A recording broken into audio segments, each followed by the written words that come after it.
Okay? Pupuntuhan ko ngayon yung usaping korupsyon.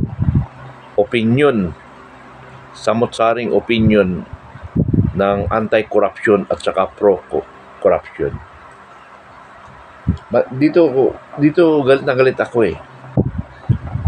Dahil kaya pala lumalala ang corruption. Dahil tayo mismong Pilipino, pabor tayo sa corruption.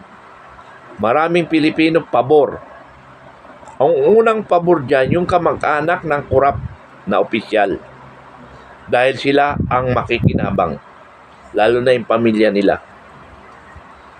Or, yung mga nasubukan mag-corrupt.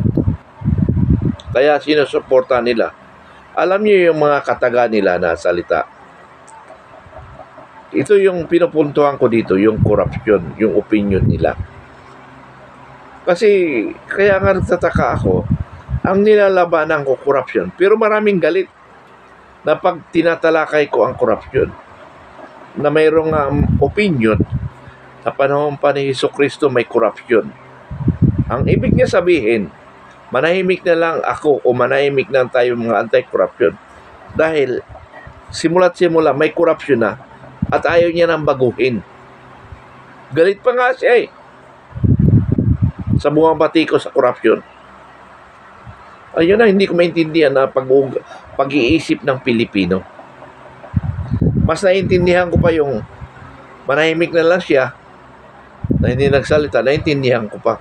Kasi sa isip niya na ganun talaga. Hindi talaga mabago. Kaya manahimik na lang ako. Mas gugustuhin ko pa yun kaysa naman magsasalita ka na para bang kaaway mo yung kumukontra sa corruption. Kung wala kang masabi or hinayaan mo lang corruption, manahimik ka na lang para hindi babalik sa'yo. Para hindi bumalik sa'yo na isa ka sa nagkukurap, isa ka sa pro-corruption. Kung hindi ka man nag-corrupt, pro-corruption ka. Kaya ayaw mong umasenso ang bayang Pilipinas. Mayroon pa nga nagsabi sa akin na opinion niya wala ka rin magagawa. Umupo ka na lang sa gobyerno para may magawa ka. Nako! Ano? Diyos ko, pag-uutak na yan. Uupo ako sa gobyerno para mapatigil ang korupsyon. Walang mangyayari kung uupo ka sa gobyerno. Okay, isa-isahin natin para maintindihan natin, Uupo daw ako sa gobyerno para labanan ng korupsyon. Paano ka lalaban sa korupsyon kung nasa gobyerno ka? Hindi ka pwede manita dahil nasa gobyerno ka, except kung ikaw ang ombudsman. Huwag na anti-rentip at authority. Walang pangil. Mga maliliit lang yung kaya niya. Maliliit lang kaya niya. Hanggang ngayon, wala pang resolution doon sa reklamo natin sa against PGMC. Hanggang ngayon, wala pa silang action. 3 beses ko na pinalo-up. Ang kampa naman nila, ang implementation, yung opisina nila, to monitor the Republic Act 11032.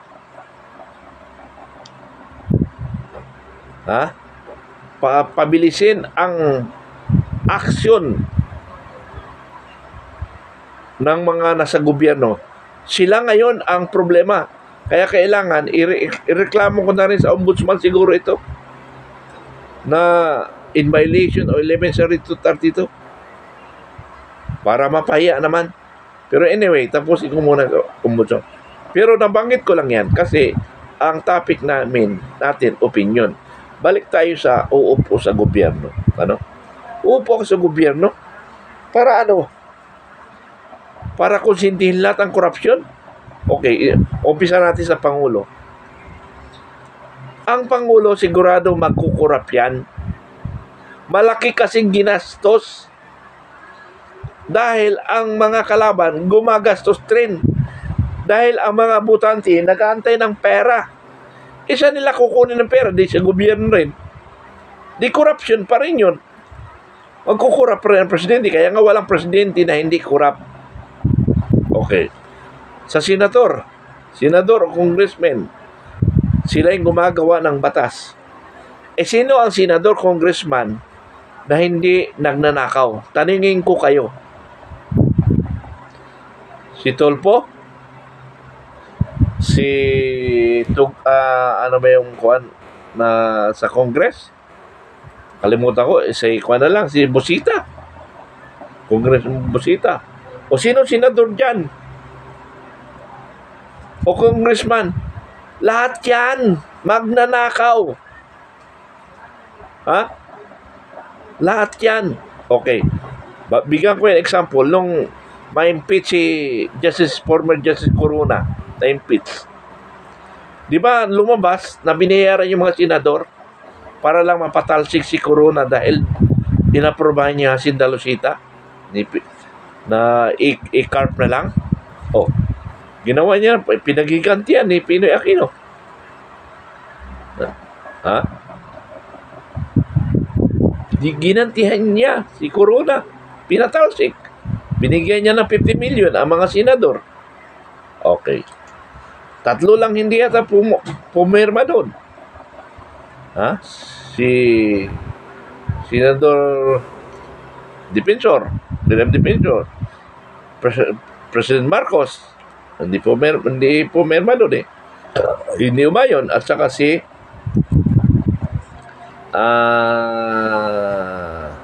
may isa pa. Wala na rin. Namatay na rin ngayon. Limutan ko. Ano?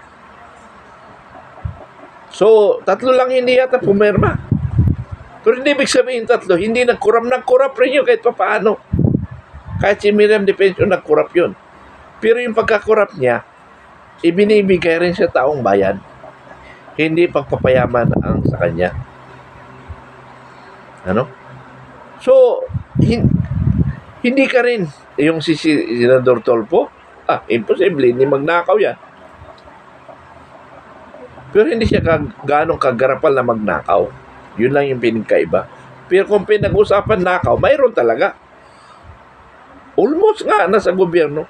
Kahit pinakamalit-liit, pinakamalit na empleyado ng gobyerno, mayroon pa rin. Ha? Okay, bond paper. Ano mga material sa gobyerno? Naiuwi yan. Pero malit lang na bagay yan. Kahit sana yung million-billion, yung hindi pagpasok ng tamang oras. Di ba? Corruption yun, binabayaran ka. Oh. Kaya wala rin sa gobyerno na hindi nagnanakaw. Kaya nga lang, huwag naman sobra. Ano? Huwag lang sobrang nakaw. Ano? Hindi man maiwasan yun. Katulad ko. Nanakaw ko. Pero, pinapanghay moral ko sa tao ko. Ha? Panghay moral sa tao ko. Painumin ko, pakainin ko. Out of the budget yan. Pero hindi dinadala ko sa pamilya ko. Kasi nakakakonsensya eh. Ano? Magkaroon ka na magandang sasakyan, magandang bahay, pero galing sa nakaw, nakakaya nyo ba yun? Ha? Nakakaya nyo ba yun? Okay. Balik tayo ulit sa opinion ng mga umaayon sa korupsyon. Yun sila. Ha? Yung anti-corruption yung tuloy napapasama eh. Masama. Katulad ni Pangulong Duterte, ginawa niya ang tama para sa bansa. Marami siyang naging kaaway. Pero tama lang yung ginawa niya na pinaganda niya after his retirement na may magre-release back sa kanya, either politician o outsider ng ating bansang Pilipinas, katulad ng ICC. Pero iyan ay pinaghandaan niya. Kaya wala rin sa kanya mag-aaresto kung hindi taga-ICC. Walang aaresto dyan. Sinisigurado ako. Unless utos ni Bongbong Marcos. Kaya lang, pag ginawa ni Bongbong Marcos yun, may magdadanak ng dugo. Baka magkaroon tayo ng civil war. Ano? So, ako kay Pangulong Marcos, hayaan mo lang diskarte ni Duterte kasi magaling naman yan eh. Alam niya yan, fiscal yan eh. So much for that. Magkaisa tayo kung ano mang pag-aaresto kay dating Pangulong Duterte. Kilos tayo para sa ating minamahal na dating presidente. Salamat.